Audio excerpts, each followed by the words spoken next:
اعوذ باللہ من الشیطان الرجیم بسم اللہ الرحمن الرحیم۔ معزز سامعین کرام، السلام علیکم ورحمۃ اللہ وبرکاتہ۔ صحرا کا چور۔ عرب کے خوبصورت نخلستان میں ایک شخص رہتا تھا جس کا نام احمد تھا۔ وہ اپنے قبیلے کا حاکم اعلیٰ تھا، اس لیے شیخ کے نام سے پکارا جاتا تھا۔ شیخ نہایت شریف آدمی تھا، اس کی شہرت دور و نزدیک تک پھیلی ہوئی تھی۔ وہ اس قدر مہمان نواز تھا کہ اس کے دروازے ہر وقت مسافروں کے لیے کھلے رہتے تھے۔ وہ اندھوں، لولوں، لنگڑوں اور بوڑھی عورتوں میں خیرات کرتا۔ وہ کنویں سے پانی لاتا اور جنہیں اس کی خدمت کی ضرورت ہوتی ان کا کام کرتا۔ اس کی زبان کبھی جھوٹ کے زہر سے آلودہ نہ ہوئی۔ شیخ کے پاس ایک خالص عربی النسل گھوڑا تھا۔ ملک کے طول و عرض میں اکثر اسی گھوڑے کے چرچے ہوتے رہتے تھے۔ دور دراز سے لوگ اس گھوڑے کو دیکھنے آتے۔ چونکہ عرب گھوڑوں سے محبت رکھتے ہیں، لہٰذا اکثر گھوڑوں کی نمائش ہوتی۔ ان تقاریب میں بے شمار لوگ شیخ کے گھوڑے کو دیکھنے آیا کرتے۔ ان میں اکثر سردار ایسے ہوتے جو اس گھوڑے کے لیے بہت سا روپیہ پیش کرتے، لیکن شیخ ہر بار اسے فروخت کرنے سے انکار کر دیتا۔ شیخ کے گھوڑے کی طرح قبیلہ نعمہ میں ایک خوبصورت لڑکی تھی جس کا نام لیلی تھا۔ قبائل میں اس کی خوبصورتی کا جواب نہ تھا۔ بے شمار نوجوان اس سے محبت کرتے تھے اور اس چیز کے آرزومند تھے کہ وہ ان سے عقد کر لے۔ جب شیخ کے گھوڑے کی شہرت اس کے کانوں تک پہنچی تو وہ ہر قیمت پر گھوڑے کو حاصل کرنے کی خواہش مند ہوئی، لیکن عورت کو بتایا گیا کہ شیخ کسی صورت میں بھی گھوڑے کو اپنے سے علیحدہ نہیں کر سکتا۔ چنانچہ لیلی نے اعلان کیا کہ جو آدمی شیخ کا گھوڑا حاصل کرے گا وہ اس کے ساتھ عقد کرے گی۔ اس کے عشاق کے گروہ میں ایک نوجوان قاسم تھا، مضبوط ارادے کا انسان۔ اس نے قسمت آزمانے کی ٹھانی۔ ایک طویل اور مشکلات سے پر سفر کے بعد قاسم صحرا کو عبور کرتا ہوا شیخ کے دیہاتی محل میں پہنچا۔ شیخ حسب معمول اس کے ساتھ نہایت خندہ پیشانی اور مہمان نوازی کے ساتھ پیش آیا، لیکن اس نے گھوڑے کے متعلق کوئی بات نہ سنی اور اس کے لیے بڑی سے بڑی رقم کی پیشکش کو ٹھکرا دیا۔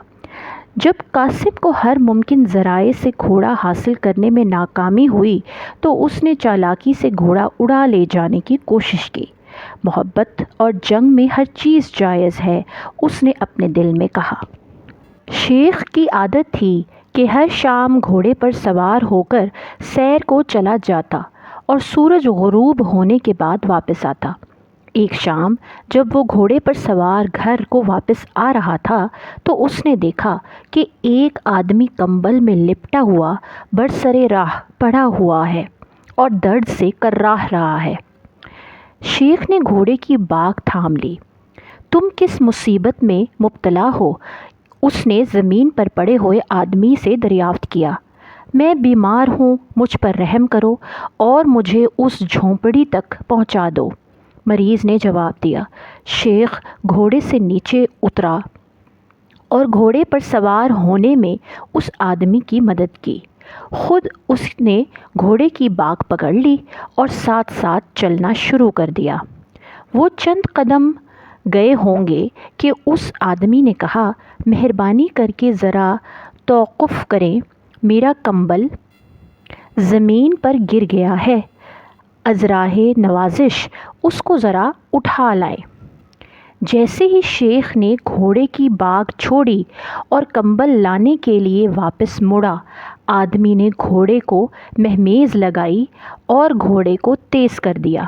شیخ نے پیچھے مڑ کر دیکھا کہ مریض اس کو چل دے گیا ہے۔ قاسم نے پیچھے مڑ کر دیکھا اور چلا کر کہا، شیخ صاحب السلام علیکم، میں جا رہا ہوں، تم نے دیکھ لیا کہ جو گھوڑا تم قیمت پر نہ دیتے تھے میں نے کس طرح حاصل کر لیا۔ قبل اس کے کہ تم یہاں سے جاؤ میں تم سے صرف ایک بات کہنا چاہتا ہوں۔ شیخ نے جواب دیا، بہتر ہے آپ وہاں سے ہی کہہ دیں۔ قاسم نے جواب دیا، صرف ایک لفظ یا صرف ایک جملہ؟ شیخ نے مکر کیا ہوگا۔ قاسم نے یہ سوچا، لیکن پھر شیخ نے بولا، اگر تم مجھ سے یہ وعدہ کرو تو مجھے اپنے محبوب گھوڑے کے چلے جانے کا افسوس نہ ہوگا۔ اگر تم سے کوئی دریافت کرے کہ یہ گھوڑا تم نے کس طرح حاصل کیا تو خدا کے لیے اس کو یہ نہ کہنا کہ میں نے شیخ کے ساتھ دھوکہ کیا ہے۔ یہ اسلام اور مسلمانوں کے نام پر ایک شرمناک دھبا ہوگا۔ مسلمان ایسے کمینہ فعال سے بہت بالاتر ہے۔ امید ہے تم اس عزت و وقار کو ضائع نہیں ہونے دو گے۔ اگرچہ قاسم جوش محبت میں اندھا ہو رہا تھا، لیکن اسلام کے نام پر اپیل اس کے دل میں گھر کر گئی۔ وہ گھوڑے سے نیچے اتر آیا۔ یہ ہے تمہارا گھوڑا، اس نے کہا۔ میں ایک فرزند اسلام کی حیثیت سے اسلام کے تقدس کو پامال نہیں کر سکتا، اسلام کے مقدس نام کو بدنام نہیں ہونے دوں گا۔